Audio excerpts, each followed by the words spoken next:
Hi, I'm Ezra, and I'm here to read you another good classic book. This one is called Frog and Toad Are Friends by Arnold Lobel, and it has 5 clever stories about a frog and a toad who are best friends, and I hope you enjoy it.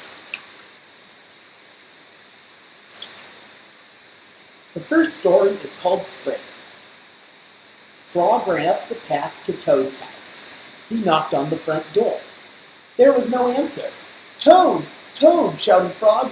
"Wake up! It is spring!" "Blah!" said a voice from inside the house. "Toad! Toad!" cried Frog. "The sun is shining! The snow is melting! Wake up!" "I am not here," said the voice. Frog walked into the house. It was dark. All the shutters were closed. "Toad, where are you?" called Frog. "Go away," said the voice from the corner of the room. Toad was lying in bed. He had pulled all the covers over his head. Frog pushed Toad out of bed. He pushed him out of the house and onto the front porch. Toad blinked in the bright sun. "Help," said Toad, "I cannot see anything." "Don't be silly," said Frog.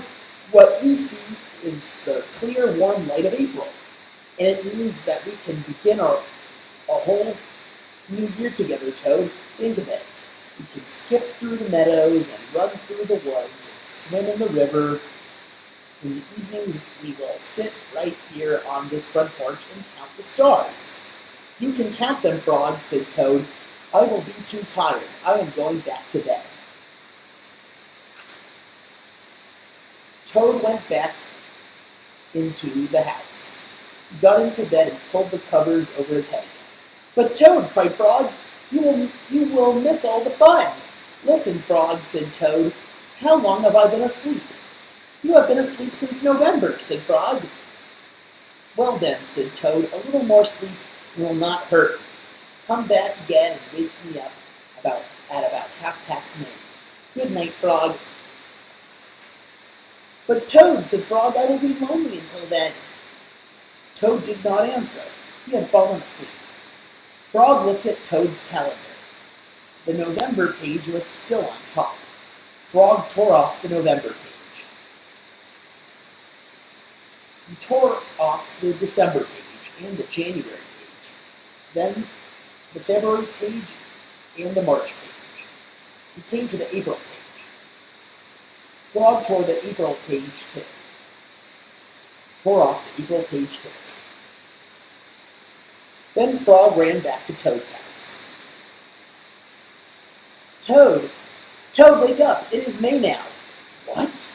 said Toad. "Can it be May so soon?" "Yes," said Frog. "Look at your calendar." Toad looked at the calendar. The May page was on top. "Why, it is May," said Toad as he climbed out of bed.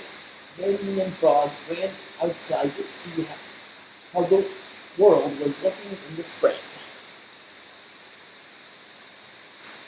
This is the second story, called The Story. One day in summer, Frog was not feeling well. Toad said, "Frog, you are looking quite green." "But I always look green," said Frog. "I am a frog." "Today you are very green, even for a frog," said Toad. "Get into my bed and rest." Toad made Frog a cup of hot tea. Frog drank the tea, and then he said, "Tell me a story while I am resting." "All right," said Toad. "Let me think of a story to tell you." Toad thought and thought, but he could not think of a story to tell Frog. "I will go out on the front porch and walk up and down," said Toad. "Perhaps that will help me to think of a story." Toad walked up and down on the porch for a long time, but he could not think of a story to tell Frog.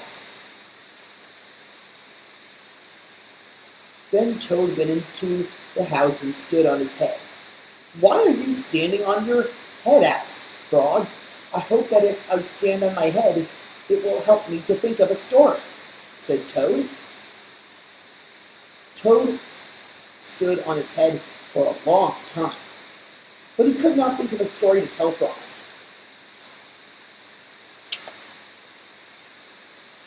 Then Toad poured a glass of water over his head.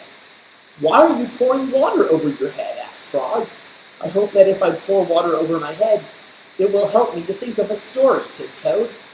Toad poured many glasses of water over his head, but he could not think of a story to tell Frog.